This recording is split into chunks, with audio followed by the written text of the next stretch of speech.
Have you ever shared something personal, something that felt true and necessary in the moment, only to wake up the next morning with a heavy knot of regret in your stomach, wishing you could take it all back?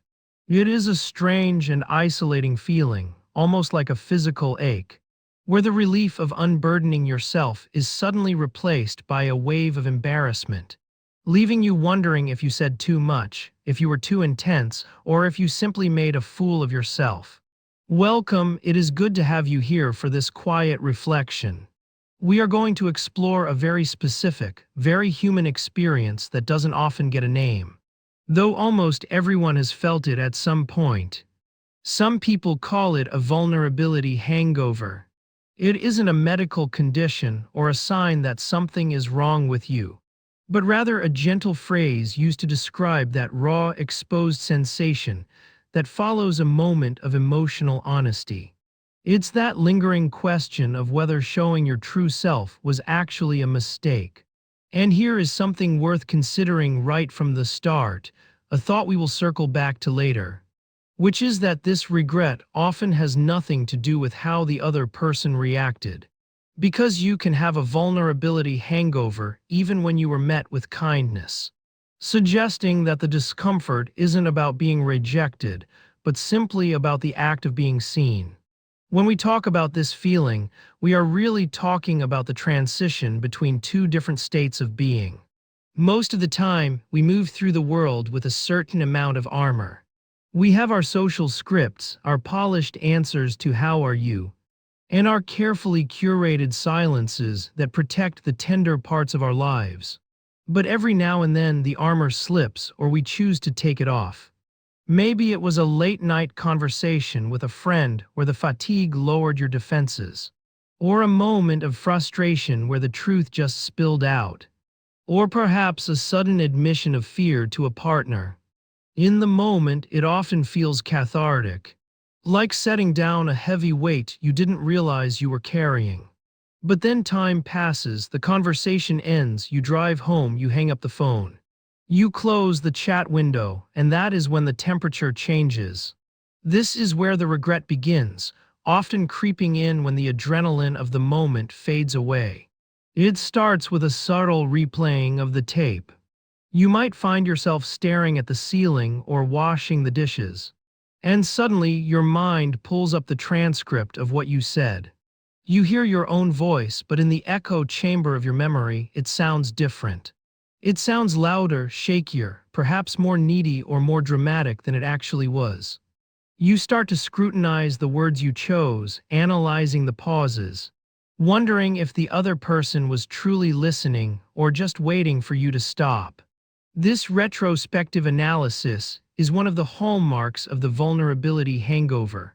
It is a state of hyper-awareness where we become convinced that we have violated some unwritten social rule of composure. We live in a culture that often prizes being unbothered, staying cool, and keeping things light. So when we break that pattern and show that we are actually deeply bothered, or deeply hopeful, or messy, or uncertain, it can feel like we have lost our footing. You might look at your phone, tempted to send a follow-up message that says, "Sorry if I was weird last night," or "Ignore me, I was just tired." That impulse to apologize for your own reality is a very common part of this experience. It is a way of trying to grab the armor you took off and strap it back on as quickly as possible, hoping that if you acknowledge the awkwardness first, you can control how the other person perceives it. It is an attempt to manage the narrative because the uncertainty of how you were received feels unsafe. It is interesting to notice how physical this feeling can be. For many people, a vulnerability hangover isn't just a thought process, it is a bodily sensation. It might feel like a hollowness in the chest, a heat in the face when you remember a specific sentence, or a desire to physically make yourself smaller, to curl up and hide from the world for a little while. This physical retreat is a natural protective mechanism. When we are vulnerable, we are by definition susceptible to being wounded. We have dropped our shield. So when the moment passes, our instincts scream at us that we are in danger, even if we are sitting safely in our living rooms. The brain registers emotional exposure in a way that is surprisingly similar to physical exposure. We feel naked, and when we feel naked, our first instinct is to cover up. This is why, in the days following a deep conversation, you might find yourself becoming quieter than usual, or taking longer to reply to texts, or avoiding the person you opened up to. It isn't because you don't like them, it's because they have become a witness to your softness. And that makes them dangerous to your sense of safety. Here is what opening up quietly triggers in many of us: a profound fear of being too much. This is perhaps the central anxiety of the vulnerability hangover. We worry that our emotions are a burden to others. We worry that by sharing our struggles, our dreams, or our past, we have taken up too much space in the room. You might find yourself thinking, they probably think I'm a mess, or I bet they wish they hadn't asked. This fear is often less about the other person's capacity to listen, and more about our own internalized belief that we must be easy, breezy, and low maintenance to be lovable. When we violate that self-imposed rule of being low maintenance, we panic. We project our own discomfort onto the other person, imagining that they are judging us, pitying us, or finding us exhausting. It is important to recognize that this narrative is often a creation of our own minds. We are filling in the blanks of their silence with our own insecurities. If they take an hour to reply, we assume they are drafting a rejection or rolling their eyes, when in reality, they might just be busy, or they might be thinking about how much they appreciate your trust. But in the grip of a vulnerability hangover, our interpretation of events almost always skews toward the negative. The medium of communication can also play a significant role in how intense this hangover feels. There is a specific kind of regret that comes from digital vulnerability, sending a long, heartfelt paragraph via text or email. When we speak face to face, we get immediate feedback. We see the softness in someone's eyes, we see them nod, we feel their presence. But when we type our truths and hit send, we are often left with a void. That glowing screen becomes a mirror reflecting our own anxiety. We read our own words back, and without the nuance of tone or facial expression, they can seem stark and flat. We obsess over the timestamp, we watch the typing bubbles appear and disappear. That gap between transmission and response is a fertile ground for the vulnerability hangover to grow. In that silence, we convince ourselves that we have made a terrible mistake. We tell ourselves that we should have just kept it brief, kept it funny, kept it surface level. The permanence of text makes it harder to let go. The evidence of our vulnerability is right there, scrollable and undeniable. However, even in person, the hangover can strike. It often happens after we leave a social gathering where we perhaps spoke a little more freely than usual. Maybe you told a story about your childhood that was a little too real for a dinner party. Or you admitted to a professional peer that you feel like an imposter. At the time, the conversation might have flowed naturally. People might have nodded and engaged. But later, in the quiet of your own company, the shame sets in. You wonder if you dampen the mood. You wonder if you crossed a line of professional or social boundaries. This is where the cringe factor comes in. We wince at the memory of our own earnestness. Cynicism and irony are safe. Earnestness is risky. When we are earnest, we are betting on the fact that others will treat our truth with care. And because we cannot guarantee that, the uncertainty manifests as this heavy, uneasy regret. It is almost as if our internal safety monitor is saying, "Warning, you stepped outside the safe zone, return immediately." But why does this happen even when the response was good? This is a question that confuses many people. You might share something painful with a friend, and they might respond with love, validation, and a hug. They might say exactly the right thing, and yet the next day you still feel that urge to hide. You still feel the hangover. This suggests that the feeling isn't about the external result, it is about the internal shift. Stepping out of our armor is exhausting. Being seen is exhausting. It requires a level of energy and presence that depletes us. The hangover is partly just that, a depletion. It is the emotional equivalent of running a sprint after sitting on the couch for months. Your emotional muscles are sore, you stretch them further than they are used to going. It is natural to feel achy and tender afterwards. It doesn't mean the exercise was bad for you, it just means it was intense. We often mistake this exhaustion for a sign that we did something wrong. But it is possible that it is simply a sign that we did something big. Another layer to this experience is the shift in identity. We all maintain a certain image of who we are: competent, strong, funny, independent. When we are vulnerable, we often reveal a side of ourselves that contradicts that image. We reveal the part of us that is scared, dependent, or confused. The vulnerability hangover is the friction between who we pretend to be and who we just revealed ourselves to be. It is the discomfort of cognitive dissonance. We are thinking, I am the strong one, so why did I just spend an hour crying about my fears? We feel like we have betrayed our own character, but in reality, we have simply expanded it. We are not just one thing, we are the strong exterior and the soft interior. The hangover is the growing pain of integrating those two sides. It is the awkwardness of trying to be a whole person rather than just a polished persona. People often describe a specific desire to cancel the vulnerability after the fact. This can manifest as self-sabotage. For example, after a moment of closeness where you admitted you need support, you might suddenly become hyper-independent the next week, refusing help from anyone.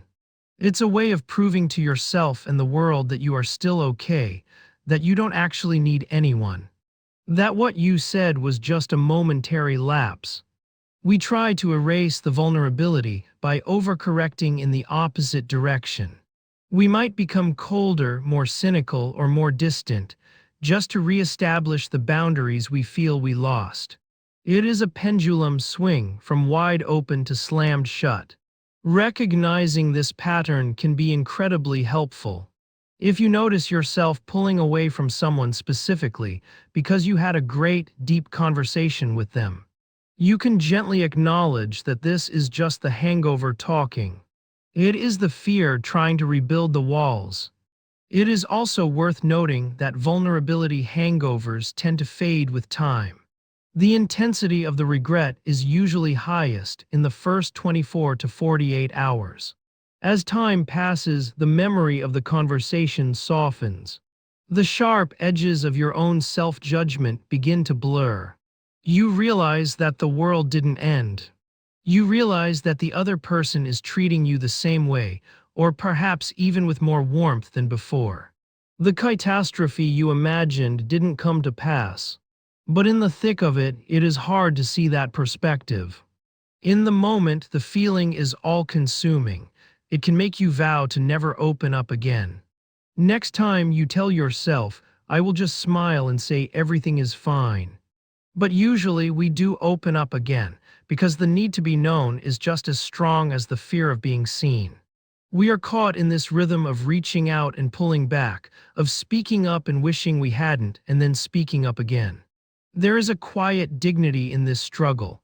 The vulnerability hangover is not a sign of weakness. If anything, it is a byproduct of courage.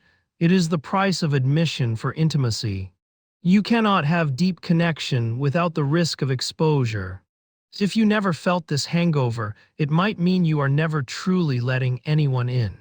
So the fact that you feel this regret, this uneasiness, is actually proof that you were brave enough to let the guard down. You took a chance on connection. You chose to be real in a world that often encourages us to be fake. That is not a small thing. The discomfort you feel is the aftershock of that bravery. It doesn't feel like bravery, it feels like nausea or anxiety. But that is often what courage feels like from the inside. As we continue to reflect on this, consider that maybe the goal isn't to never feel a vulnerability hangover again. Maybe the goal is just to learn how to sit with it, how to be kind to yourself while it passes.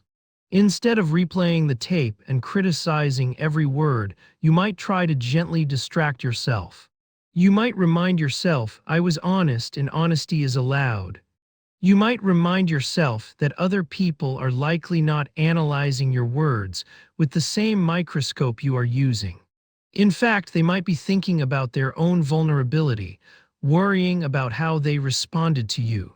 We are also wrapped up in our own internal worlds that we rarely judge others as harshly as we judge ourselves. When someone opens up to you, do you usually think they are too much, or do you usually feel honored that they trusted you? Do you judge them or do you feel closer to them? Usually it is the latter. It helps to remember that you are likely receiving the same grace from others that you extend to them. This brings us back to the idea of the curiosity loop we opened earlier, that the regret isn't about being wrong but about being exposed. The exposure itself is neutral, it is simply a state of being. The judgment we attach to it is what causes the pain. If we can separate the feeling of exposure from the story that we made a mistake, the hangover becomes much more manageable. It becomes just a sensation, a little rawness, a little tenderness, rather than a verdict on our character. We can learn to treat ourselves like we are recovering from a physical strain. With rest, with hydration, with gentle movement, and with patience. We don't need to fix it. We just need to wait for the emotional skin to grow back, which it always does. So, if you are currently in the midst of a vulnerability hangover, or if you find yourself holding back words because you are afraid, know that you are in very good company. It is a universal human experience to want to be seen and to be terrified of it at the same time. The regret you feel is not a stop sign. It is just a part of the landscape of being a person who feels deeply. It is okay to wish you hadn't said it, and it is also okay that you did. Both things can be true. You can feel exposed and valid at the same time. You haven't ruined anything. You have simply added a new layer of truth to a relationship, and that takes some getting used to. As we come to a close, take a moment to breathe into that space where the regret sits. You don't have to push it away, but you don't have to let it run the show either. You shared something real, you survived the exposure. And chances are the connection you were seeking is still there, perhaps even stronger than before, waiting for you on the other side of this discomfort. The hangover will pass, but the truth you shared remains, and that is something to be quietly proud of. If this reflection resonated with you, feel free to like, comment, and subscribe. Thanks for being here.